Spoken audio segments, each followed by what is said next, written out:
সমঝোতার আলোচনার মধ্যে ঢাকা ১০ আসনের ভোটার হচ্ছেন উপদেষ্টা আসিফ মাহমুদ।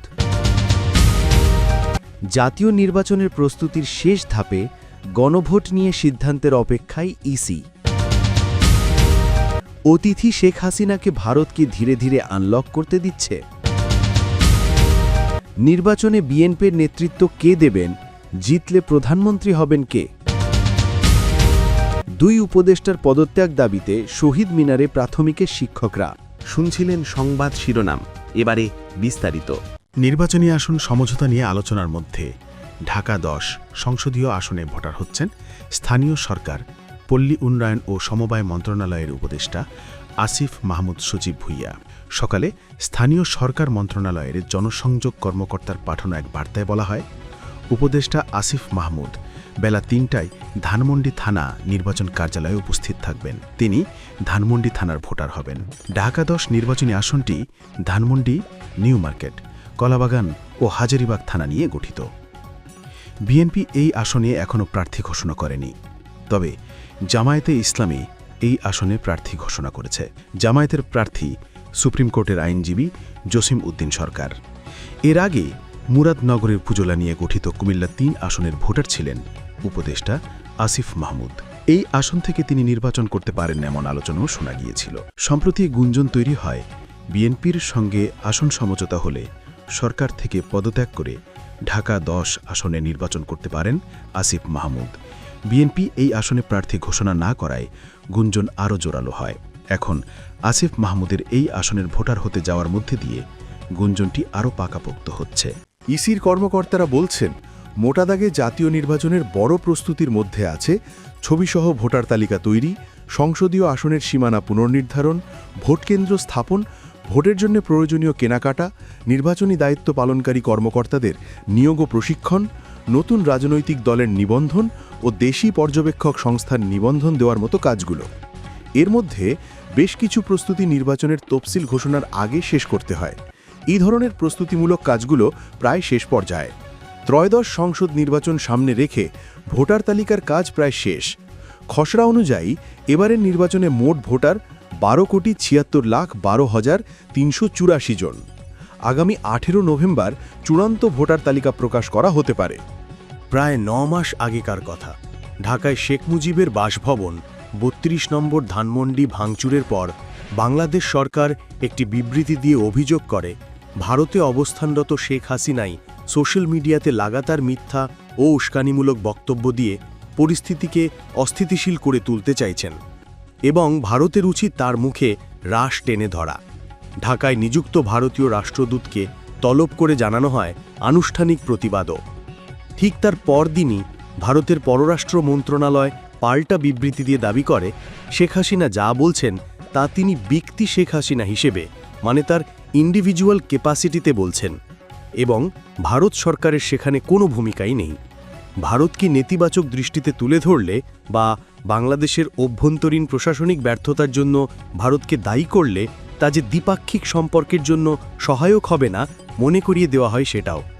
যথারীতি পাল্টা তলব করা হয় দিল্লিতে বাংলাদেশের ভারপ্রাপ্ত হাই কমিশনারকেও। আসলে গত ১৬ বছর ধরে ভারতের আশ্রয় ও আতিথেয়তায় থাকা সাবেক প্রধানমন্ত্রী শেখ হাসিনাকে আদৌ প্রকাশ্যে মুখ খুলতে দেওয়া উচিত কিনা তা নিয়ে দিল্লি ও ঢাকার মধ্যে যে পরিমাণ কূটনৈতিক তিক্ততা তৈরি হয়েছে তা এক কথায় নজিরবিহীন। এমনকি বিষয়টি নিয়ে কথাবার্তাও হয়েছে বাংলাদেশের প্রধান উপদেষ্টা মোহাম্মদ ইউনুস ও ভারতের প্রধানমন্ত্রী নরেন্দ্র মোদির মধ্যে। বাংলাদেশের অন্যতম প্রধান রাজনৈতিক দল বিএনপি আগামী জাতীয় সংসদ নির্বাচনের জন্য ২৩৭টি আসনে দলীয় প্রার্থীদের নাম ঘোষণা করেছে।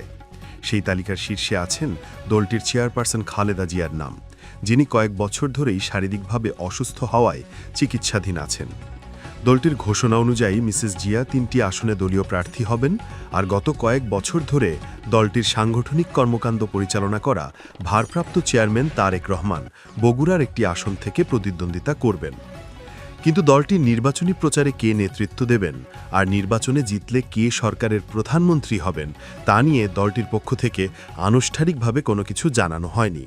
ফলে কাকে সামনে রেখে এই নির্বাচনের প্রচারে নামতে যাচ্ছে বিএনপি, সেই প্রশ্ন জোরালো হয়ে উঠেছে। এর কারণ হল একদিকে খালেদা জিয়া অসুস্থ, আবার তারেক রহমান কবে দেশে ফিরবেন তা এখনও চূড়ান্ত করতে পারেননি তিনিই বা তার দল, যদিও দলটি বলছে তিনি শীঘ্রই দেশে ফিরবেন। রাজনৈতিক বিশ্লেষকরা বলছেন, খালেদা জিয়াকে 3টি আসনে প্রার্থী হিসাবে রাখা দলটির একটি নির্বাচনী কৌশল এবং তাদের ধারণা নির্বাচনে জিতলে সরকার গঠনের বিষয়টিতে তারেক রহমানই নেতৃত্ব দিবেন। আবার কেউ কেউ বলছেন, তারেক রহমান দেশে না ফেরা পর্যন্ত তার ফেরা নিয়ে সংশয় থেকেই যাবে এবং সে কারণেই বিএনপি নেতৃত্বের জায়গায় খালেদা জিয়াকেই রেখেছেন 3টি আসনে প্রার্থী করার মধ্য দিয়ে। দলটির স্থায়ী কমিটির সদস্য সালাহুদ্দিন আহমদ বলছেন, আমরা আশা করি দেশনেত্রী বেগম খালেদা জিয়া সম্পূর্ণ সুস্থ হয়ে নেতৃত্ব দিবেন, নির্বাচনের মাঠে ময়দানে নেতৃত্ব দিবেন জনাব তারেক রহমান, আর বর্তমান বাস্তবতায় জনাব তারেক রহমান প্রধানমন্ত্রী হবেন, এটাই আমাদের চিন্তা। 3 দফা দাবি আদায় এবং পুলিশি হামলার প্রতিবাদে সারা দেশে 65,000 সরকারি প্রাথমিক বিদ্যালয়ের শিক্ষকদের কর্মবিরতি শুরু হয়েছে। রবিবার সকাল থেকে এই কর্মবিরতির পাশাপাশি দাবি আদায় না হওয়া পর্যন্ত কেন্দ্রীয় শহীদ মিনারে অবস্থান কর্মসূচি পালন করছেন শিক্ষকরা। এখন স্বরাষ্ট্র উপদেষ্টা এবং প্রাথমিক ও গণশিক্ষা মন্ত্রণালয়ের উপদেষ্টার পদত্যাগ দাবি করেছেন তারা। কেন্দ্রীয় শহীদ মিনারে অবস্থানের 2য় দিন এবং কর্মবিরতির প্রথম দিন শিক্ষকদের পক্ষ থেকে এই দাবি করা হলো।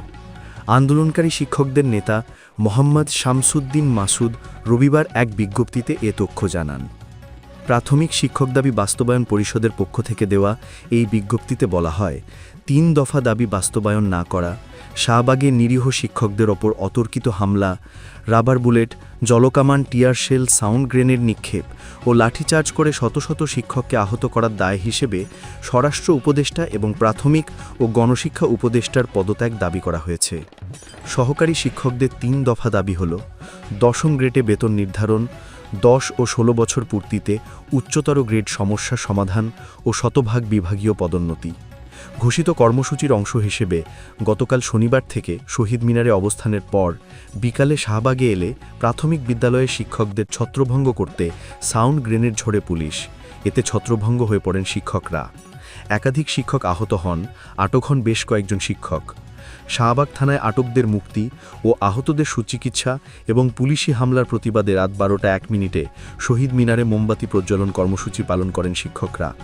শহীদ মিনারে খোলা আকাশের নিচে রাত কাটান বেশ কিছু সংখ্যক শিক্ষক। সকাল থেকে তারা শহীদ মিনারে অবস্থান কর্মসূচি পালন করছেন।